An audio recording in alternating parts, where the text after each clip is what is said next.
Good morning, good afternoon, wherever you may be throughout space and time. Thank you as always for choosing to make general chemistry part of your day.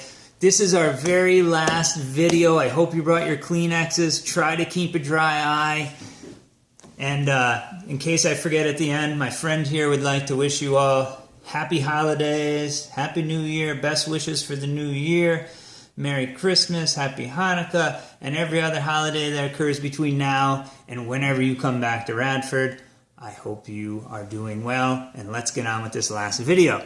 So all I want you to be able to do is look at a molecule and say if it's polar or not. I shouldn't use the word just because it's actually pretty tricky to do that, so you're in the way. All right, so what do I mean by polar? We talked about polar bonds before. So for a molecule to be polar, it has to have at least one polar bond. So if we look at something like oxygen attached to oxygen, the bond's completely nonpolar. There's no way to make a nonpolar bond into a polar molecule, so we know that's out. We don't even have to worry about it. Awesome.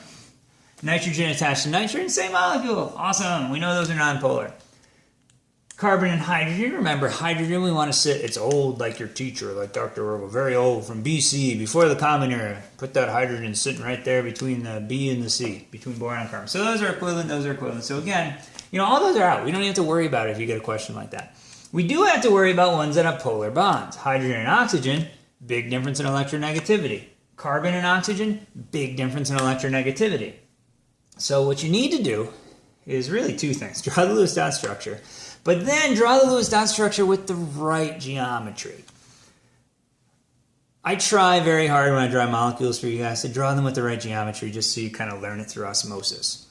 So water is bent, you probably know that, and carbon dioxide is linear because you've seen it a bunch of times already.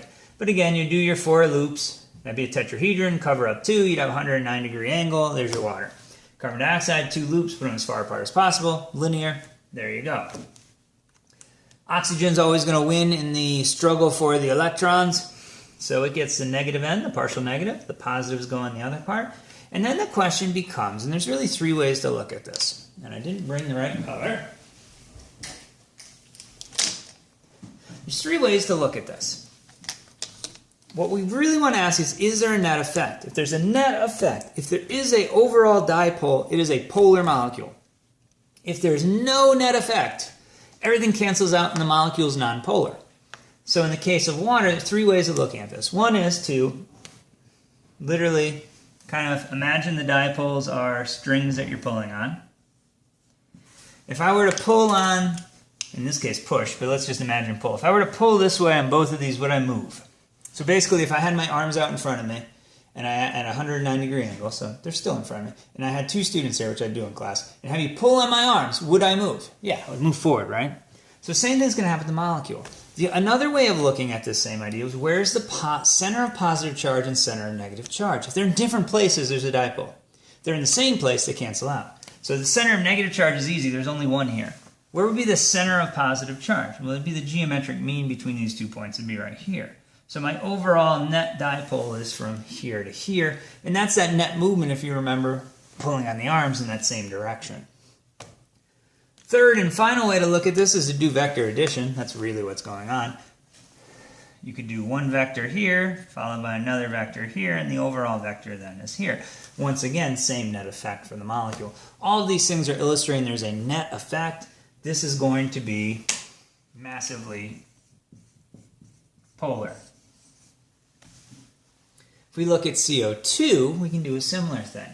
Dipole here, dipole here. If I imagine pulling like this with equal force, since they're both oxygens, there would be no net effect. That would cancel out. If I were to look at the center of positive charge, it's here. The center of negative charge is going to be halfway between these two, which is also going to be here, no net effect. Or if I did vector addition, where I went out this far and then I came back that far, no net effect. So all these are going to cancel out, and this is going to be a nonpolar geometry, or nonpolar molecule.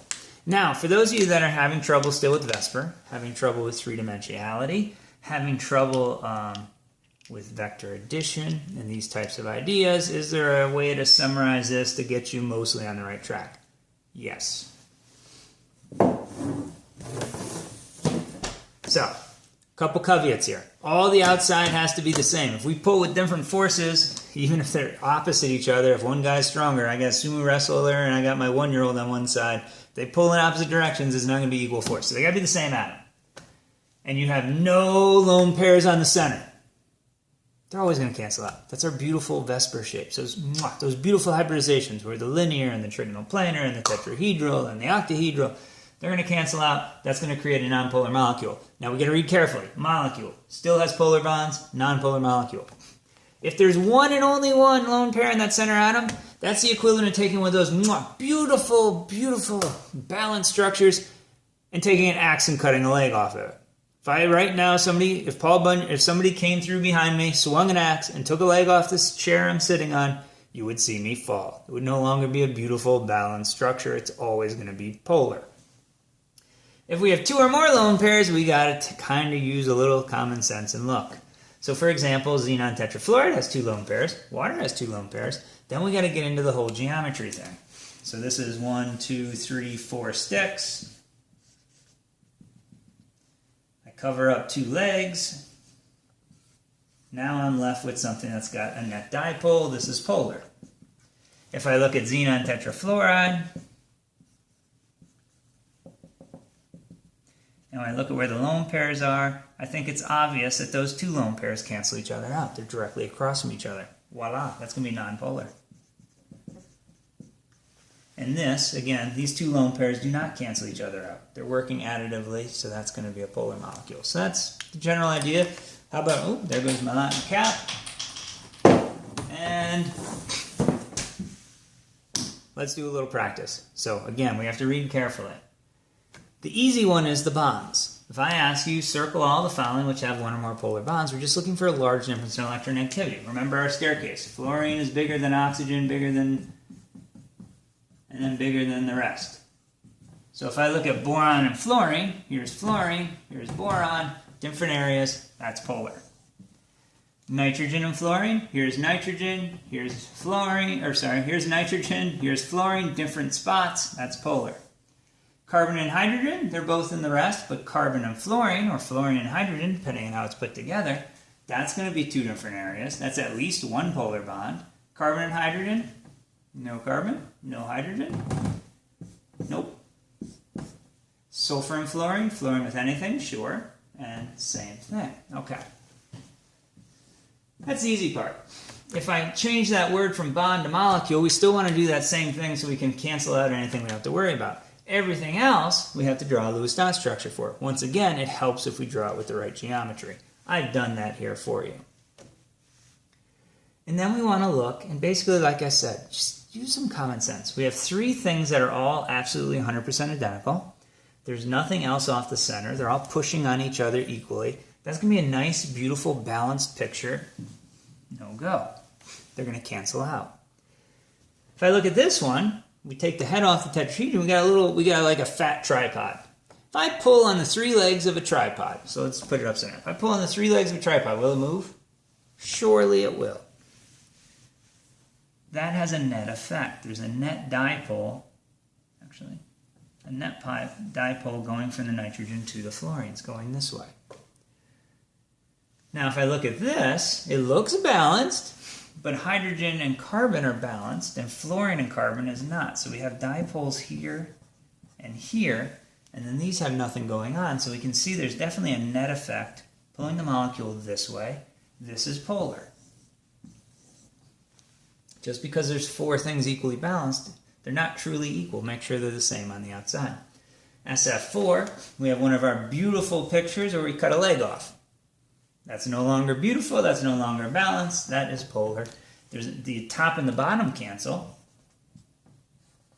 But over here, you can see we have a net pole that would go this way. So there's a net effect. Lastly, this picture, I think you can look at it and see that's a nice, beautiful platonic solid. This one cancels with this one. This one cancels with this one. And the up cancels with the down.